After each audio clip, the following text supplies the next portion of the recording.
So on the topic about the Philadelphia Eagles, they picked Carson Wentz over Doug Peterson. That's the narrative that's going on right now that's being said.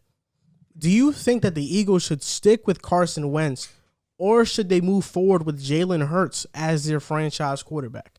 Before they fired Doug Peterson, I was almost 100% sure Carson Wentz had played his last snap as an Eagle. I thought that Doug Peterson was set on Jalen Hurts, and that was how they were going to move into the season next year. But I think that the Doug Peterson firing was them signaling, we're choosing Carson Wentz over you.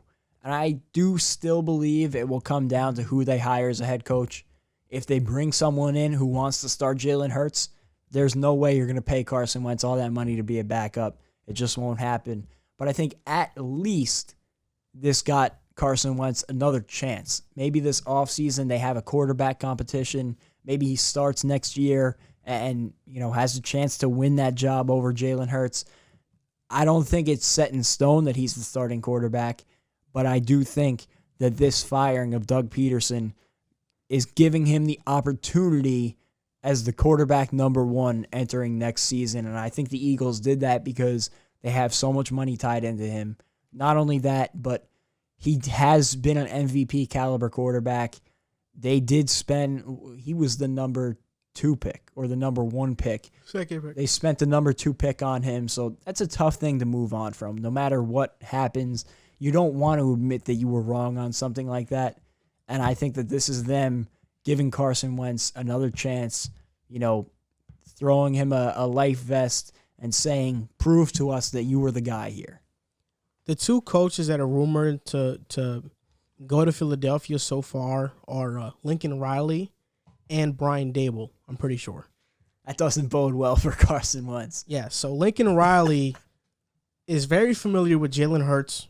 Jalen Hurts was a Heisman finalist with him at Oklahoma, and Brian Dable in 2017 coached Jalen Hurts at Alabama. So if they hire one of those two guys, and I'm pretty sure Jalen Hurts is going to be their guy moving forward, this is my answer to that. The year 2021, this upcoming season that's after this season, the next season, Carson Wentz will still be there. It just doesn't make sense for the Eagles to trade or cut him. Their cap hit for Carson Wentz is $34 million next year. If they release him, they're going to have a dead cap of $59 million. So basically a cap of negative about like a negative 25 about. So they're going to be down negative $25 million, or they're going to be down $25 million if they trade or release him in 2021. In 2022, they can release him and save $6 million because Carson Wentz has a cap hit of $31 million and a dead cap of $24 million. So it makes sense that next year they'll keep him, and in 2022 they will release or trade him. And maybe next year is that prove-it year for Carson Wentz. Was last year just a bad year, or was this who are you going to be moving forward? So I don't know. It really just does. It does depend on the coach that they hire.